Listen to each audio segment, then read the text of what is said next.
1989년 7월 24일 오후, 일본 홋카이도의 다이세스 산에서 등산을 하던 두 명의 성인 남자가 조난을 당했다는 신고가 들어왔다.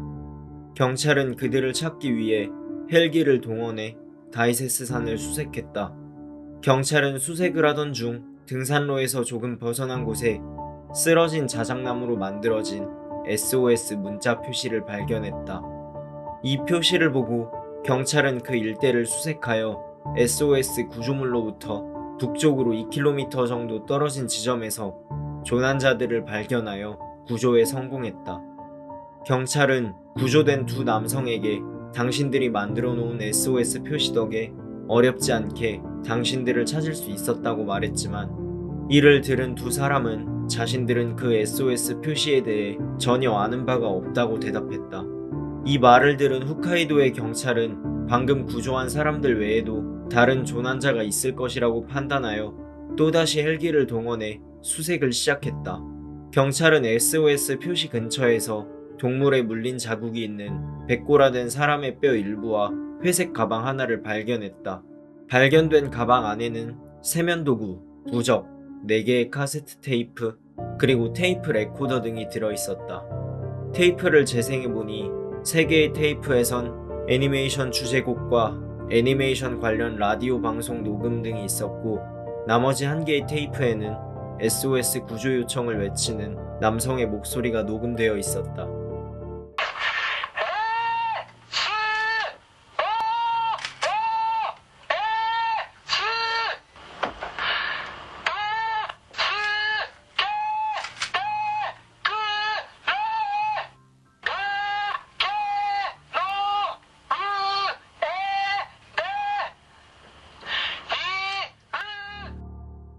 이를 바탕으로 경찰은 입산 명부와 실종자 목록, 유류품 등으로 미루어 보아 유고를 1984년 7월에 조난됐던 25살의 남성 회사원 A라고 추정했다. 하지만 유골의 DNA를 분석해보니 그 유골은 나이 25세에서 35세, 키 160cm 정도의 여성이라는 결과가 나와 수사에 혼란을 일으켰다. 경찰은 계속해서 수사를 진행했고, 회사원 A에게 연인 B가 있었으며 B도 같이 행방불명되었다는 사실을 알아냈다. 그리고 유골의 DNA를 B의 것과 비교해보니 둘이 일치한다는 것을 확인했다. 또한 경찰은 처음 발견한 장소 근처에서 또 다른 인골과 면허증, 시계를 발견했고, 인골은 A의 것으로 확인되어 조난된 커플이 구조되지 못하고 끝내 사망한 것으로 결론을 내렸다. 사건을 해결한 경찰은 유족들에게 A의 유류품을 전달해 이 사건은 마무리되는 듯 하였으나, 카세트 테이프의 음성을 들은 유족은 이 목소리는 A가 아니라고 주장했다. 이후 1차 유류품인 회색 가방과 2차 유류품인 면허증과 시계 등을 대조한 결과 검출된 DNA가 서로 불일치하여 제3의 조난자 C가 존재한다는 것이 확인되었다. 이를 토대로 경찰은 이 사건을 A, B와 C 사이의 치정관계로 얽힌 사건으로 추측하기도 했다.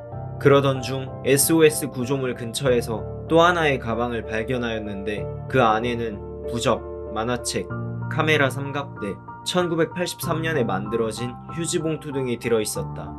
이 가방에서 검출된 DNA는 맨 처음 발견되었던 회색 가방에서의 DNA와 일치했다. 이로써 C는 A와 B가 실종되었던 1984년이 아닌 그보다 1년 앞선 1983년에 실종되었던 것으로 밝혀졌다. 결국 세 사람의 조난 시기는 일치하지 않는 것이 드러났고, C의 정체는 누구인지 밝혀내지 못하고 이 사건은 다시 미궁 속으로 빠져 아직까지 해결되지 못한 채 미제 사건으로 남아있다. 이 사건에선 몇 가지 의문점이 보이는데, 그중 첫 번째는 바로 발견되었던 녹음 테이프에서 나타난다. 녹음 테이프의 내용을 들어보면 음성을 녹음한 남자는 벼랑에 있다는 사실을 알 수 있다. 하지만 SOS 구조물이 있는 곳과 가방이 발견되었던 곳은 능선으로 근처에 벼랑 같은 것은 전혀 없었다. 두 번째는 SOS 구조물 그 자체이다.